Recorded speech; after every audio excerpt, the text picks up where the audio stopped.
Pendant des décennies, nous avons confondu les meilleurs films d'animation avec les films les mieux animés. Ce n'est pas la même chose d'émouvoir avec un chef-d'œuvre que de pousser le langage de l'animation jusqu'à sa limite absolue. Cette vidéo ne parle pas de jolies histoires, mais d'exploits impossibles. Des films qui ont mis des décennies à être achevés, qui ont dessiné des centaines de milliers d'images à la main, qui ont réinventé des techniques et poussé toute l'industrie vers des territoires jamais explorés. Nous ne parlons pas seulement de grands films, mais du plafond visuel du cinéma, là où chaque plan est une prouesse irrépétable. The Garden of Words est une histoire minimale et intime. La rencontre silencieuse de deux âmes solitaires qui se réfugient du monde sous la pluie d'un jardin urbain. Il n'y a ni épopée, ni grand rebondissement, seulement pause et mélancolie. L'animation n'accompagne pas l'histoire, elle l'incarne. La pluie n'est pas un simple ornement visuel, c'est l'espace émotionnel où les personnages existent. Le silence pèse et chaque plan respire une sensibilité presque tactile. The Garden of Words entre dans cette liste non pour son spectaculaire extrême, mais pour sa perfection technique concentrée. C'est le film où l'hyper-réalisme animé atteint son sommet. La pluie ne semble pas animée, elle semble physique. La lumière se filtre et se dissout avec une précision stupéfiante. Chaque plan exige un niveau de détail extrême dans les reflets, les transparences et la profondeur que très peu de productions maintiennent sur toute la durée. Ici, l'animation ne cherche pas à imiter la réalité. Elle l'élève pour que nous ressentions ce qu'ils ressentent. L'effort est presque maladif. Chaque goutte de pluie qui frappe le sol, chaque reflet sur l'asphalte et chaque brin d'herbe du parc de Shinjuku ont été traités avec une précision chirurgicale. L'eau dans ce film est probablement l'élément le mieux animé de l'histoire. Sa viscosité et la manière dont elle déforme les couleurs sont un miracle visuel. Shinkai nous démontre que, parfois, un simple plan de pluie tombant sur un étang peut transmettre plus de douleur et d'espoir que 1000 lignes de scénario. Si l'on parle d'exploits impossibles, Loving Vincent en est la définition littérale. Ce n'est pas seulement le premier long métrage de l'histoire entièrement peint à l'huile, c'est un miracle de persévérance humaine qui défie toute logique industrielle. L'âme de cette œuvre est une conversation posthume avec Van Gogh, une enquête sur sa mort, qui utilise son propre langage visuel pour tenter de comprendre son esprit tourmenté. C'est l'art d'un génie qui prend vie, non pour décorer, mais pour raconter son propre testament. Techniquement, les chiffres donnent le vertige. Il a fallu plus de 100 artistes du monde entier, sélectionnés parmi des milliers, pour peindre à la main chacun des 65 000 photogrammes qui composent le film. Imaginez l'effort. Il ne s'agit pas de tracer une ligne, mais de reproduire la touche matérielle, l'impasto et la vibration de la couleur de Vincent à chaque seconde. Chaque image est une véritable peinture à l'huile sur toile qui devait être modifiée coup de pinceau après coup de pinceau pour créer le mouvement. La complexité ne réside pas seulement dans la fluidité du mouvement, mais dans la résistance humaine et artistique qu'exige le maintien de cette méthode sur tout un long métrage. Le résultat est une image qui respire, qui bat et qui possède une vibration physique qu'aucun logiciel ne peut reproduire.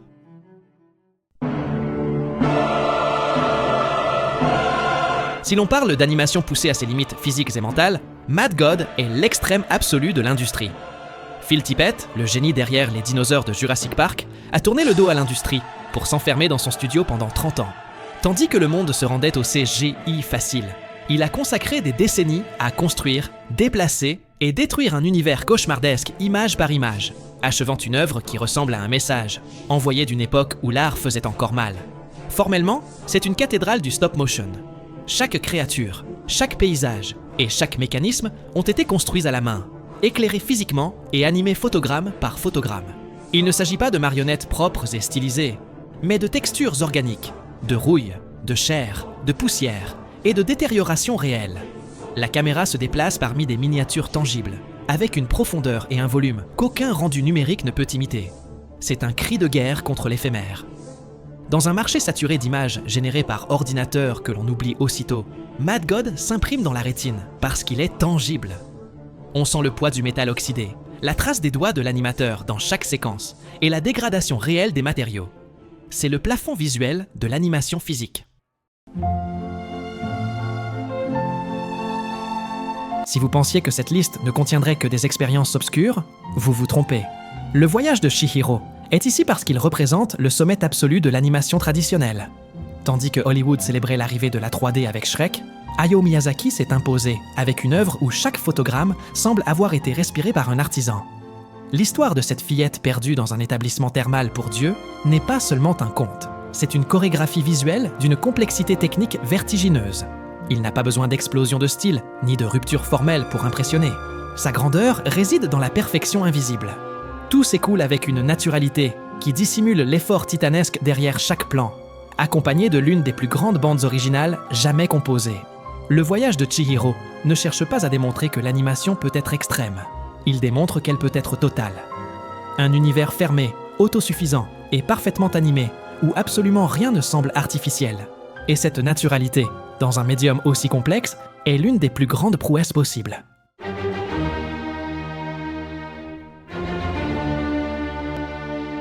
Avant que l'animation ne devienne industrie, franchise ou algorithme, il y eut Fantasia. Le film était un suicide commercial. Pas de protagoniste fixe, pas d'intrigue linéaire.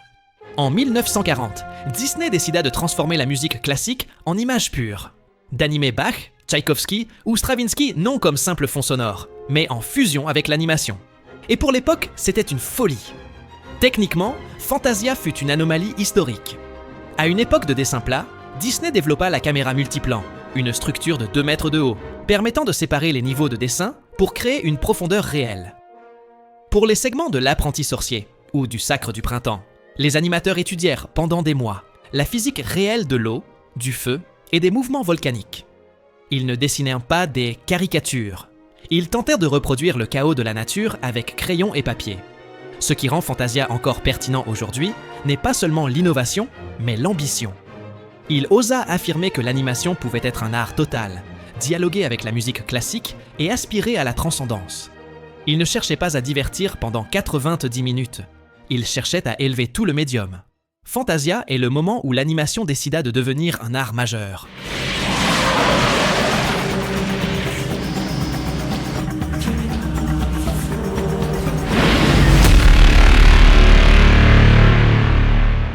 Si l'animation a un point de non-retour, ce point s'appelle Akira. En 1988, alors que l'anime était encore considéré comme un produit de niche, Katsuhiro Otomo lança une superproduction venue du futur. Dans une industrie qui économisait en animant à 8 ou 12 images par seconde, Akira se jeta dans le vide en animant presque tout à 24 images réelles par seconde. Pour mesurer l'ampleur de cette folie, plus de 160 000 photogrammes furent utilisés et une palette de 327 couleurs, dont 50 créées exclusivement pour ce film.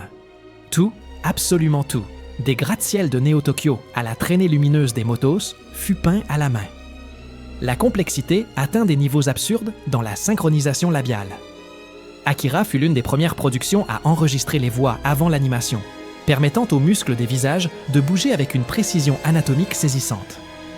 Akira ne fut pas seulement un grand film d'animation, ce fut le moment où le monde comprit que l'animation pouvait être adulte, brutale et monumentale à la fois.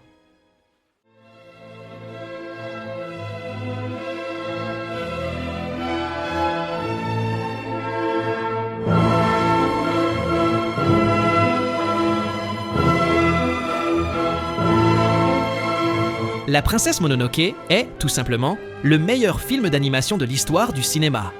Non parce qu'il est le plus spectaculaire ou le plus innovant techniquement, mais parce qu'il parvient à porter l'animation à sa forme la plus accomplie. Mythe, tragédie, amour des âmes, philosophie et matière vivante en équilibre parfait. C'est le moment où le dessin traditionnel atteignit sa maturité et décida de devenir sauvage. Miyazaki ne voulait pas d'une fable, mais d'une épopée, où la nature n'est pas un paysage, mais un dieu qui saigne. Sa profondeur psychologique est écrasante. Il n'y a pas de méchants, seulement des forces en collision, et cette complexité morale se reflète dans chaque trait. Le perfectionnisme fut extrême. Miyazaki termina avec la main droite brisée, sous attelle, après avoir supervisé et retouché personnellement près de 80 000 des 144 000 photogrammes. Si un plan ne transmettait pas le poids du sang ou la fureur d'un dieu déchu, il était rejeté. Le niveau d'exigence était absolu. Le résultat est une force brute palpable. Le démon initial, masse de tentacules noirs presque impossible à animer, poussa l'équipe à ses limites. Et pourtant, le véritable miracle est la façon dont le spirituel devient tangible. L'esprit de la forêt, à chaque pas donnant vie et mort, est de la poésie visuelle pure. C'est un film physique, où l'on sent le métal, la fourrure humide et l'impact de chaque flèche, mais aussi le vent, la beauté et l'amour le plus pur des âmes sœurs. C'est le sommet du studio Ghibli, le point où l'artisanat est devenu légende. Il y a des films que l'on planifie et des films que l'on endure, mais Redline fut un suicide collectif. Imaginez consacrer 7 ans de votre vie à dessiner un film de course. Imaginez que, tandis que le monde entier se rend à la 3D pour réduire les coûts, vous décidiez que chaque explosion, chaque goutte de sueur et chaque vie d'un moteur, lancé à 500 km/h, doivent être dessinés et ombrés à la main. Le résultat fut plus de 100 000 dessins au crayon. Un chiffre qui ne devrait pas exister. Une charge de travail qui mena le studio Madhouse au bord de l'effondrement financier et ses animateurs à la limite de la raison. Ici, chaque photogramme est au bord de la rupture. Les lignes se déforment, les couleurs explosent, la perspective s'étire jusqu'à se briser.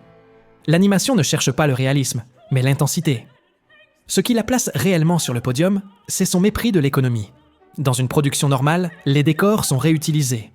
Dans Redline, chaque kilomètre de piste est un nouveau design. Chaque spectateur dans les gradins possède un design unique. C'est le génie de l'adrénaline pure. Une œuvre électrique, bruyante et moite. Le dernier grand cri de guerre de l'animation 2D traditionnelle avant que la technologie ne change définitivement les règles. Regarder Redline, c'est voir une équipe d'artistes tout donner dans une course qu'ils savaient perdue, simplement pour nous montrer de quoi l'être humain est capable avec un crayon à la main.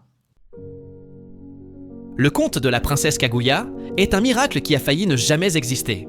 Le studio Ghibli dut créer un département spécial, uniquement pour ce projet, car ce que Takahata demandait était impossible selon les standards modernes. Un film entièrement dessiné au fusain et à l'aquarelle. L'histoire adapte une légende japonaise millénaire, mais ce qui la rend unique, c'est la manière dont la forme traduit l'état intérieur de Kaguya. Quand elle est heureuse, l'image est légère et lumineuse. Quand le monde l'étouffe, le dessin se déchire. La complexité de Kaguya réside dans son apparente simplicité. Chaque photogramme semble un croquis spontané, mais maintenir cette esthétique pendant 2 heures avec une fluidité absolue fut l'une des tâches les plus épuisantes jamais affrontées par une équipe d'animateurs.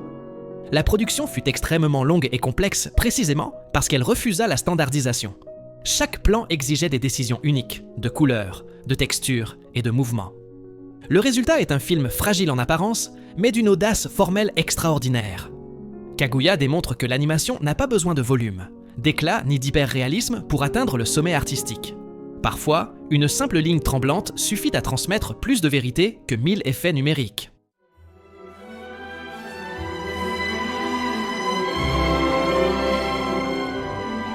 Across the Spider-Verse est, de loin, le film le mieux animé de tous les temps. Pour mesurer l'ampleur, plus de 1000 animateurs ont été mobilisés, la plus grande équipe jamais réunie pour un film d'animation, travaillant pendant 4 ans pour briser toutes les règles que Pixar et Disney avaient mis des décennies à établir. Les précédents films perfectionnaient un style. Ici, il y en a des dizaines. Chaque univers possède ses propres règles de couleur, de texture et de mouvement. Gwen évolue dans des aquarelles, qui changent selon son état émotionnel. Moumbatan mélange architecture indienne, comics des années 60 et perspectives impossibles. Le monde de Miguel O'Hara est agressif, anguleux, presque sculptural. Même l'animation varie en images par seconde, selon le personnage et son évolution. Miles Morales commence en se déplaçant à un rythme différent des autres, et la technique elle-même reflète sa croissance. Ici coexistent 2D dessinés à la main, 3D volumétriques, lignes ancrées dynamiques, textures imprimées, glitch numériques, ombres sérigraphiées et effets imitant l'encre sur papier.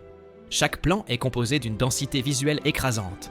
Couches de couleurs, grains, lignes flottantes et décors hyper complexes sans jamais sacrifier la clarté narrative. Across the Spider-Verse ne cherche pas à paraître réel. Il cherche à démontrer que l'animation peut être simultanément bande dessinée, peinture, sculpture et cinéma. Et c'est pour cela qu'il représente l'extrême absolu de l'animation. Comme vous l'avez vu, l'animation n'est pas un genre pour enfants. C'est la toile où l'impossible devient tangible. Si vous aimez vraiment le cinéma, abonnez-vous, laissez un like et dites-moi lequel vous ajouteriez.